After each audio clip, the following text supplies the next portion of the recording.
7 வருஷத்துக்கு முன்னாலே பிரதமர் மோடி பதவியேற்பாளருக்கு நான் டெல்லி போயிருந்தேன்.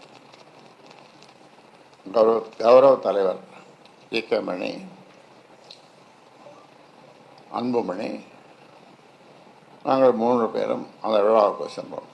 அதன் பிறகு அங்கிருந்து அவர் தங்கிய அவர் வீட்டிலிருந்து கிளம்பி வரும்பொழுது, அதாவது 6-7 வருஷம் இருக்கும், அவர் சொன்ன வார்த்தை, அப்பா நான் இந்த கட்சியை பார்த்துக்கிறேன், அப்பா நான் இந்த கட்சியை பார்த்துக்கிறேன் அப்படின்னு. எனக்கு ஒன்றும் புரியல. விமானத்தில் ஏறினோம். அவர் இருக்கையில் பின்னாலே அவர் உட்கார்ந்தார். அவர் என்ன நினைத்தாரோ தெரியவில்லை. நான் ஏதும் பேசவில்லை. அப்பா நான் தப்பாக சொல்லியிருந்தால் என்னை மன்னிச்சிடுங்க அப்படின்னார். எதையும் தவறாக சொல்லியிருந்தால் என்னை மன்னித்து விடும். அப்பொழுது 2 சொட்டு கண்ணீர் உட்கார்ந்து கொண்டு விட்டேன். அது அந்த ஃப்ளைட்டில் விழுந்தது.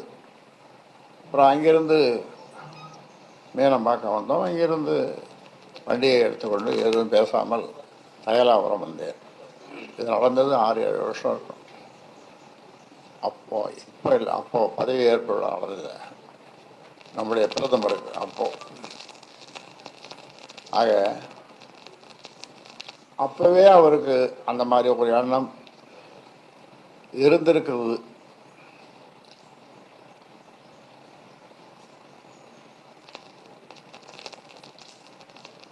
அதன் பிறகு அவர் எப்படி தலைவரானார் என்பதை உங்களுக்கு சிலருக்கு தெரியும், சிலருக்கு தெரியாது. ஒரு நாள் ஒரு மனசு சங்கடமாக இருந்தது. எங்கே யாரையும் பார்க்காத எங்கேயாவது ஒரு இடத்துல போய் 8 நாள் இருக்கலாம் என்று கல்டான் ஹோட்டல், அந்த மகாபலிபுரம் அந்த ரோட்டில் இருக்கிற கல்டான்னு ஒரு ஹோட்டல், ஒரு ஜெகத்ரட்சனுடைய ஹோட்டல், அதில் போய் தங்கியிருந்தேன்.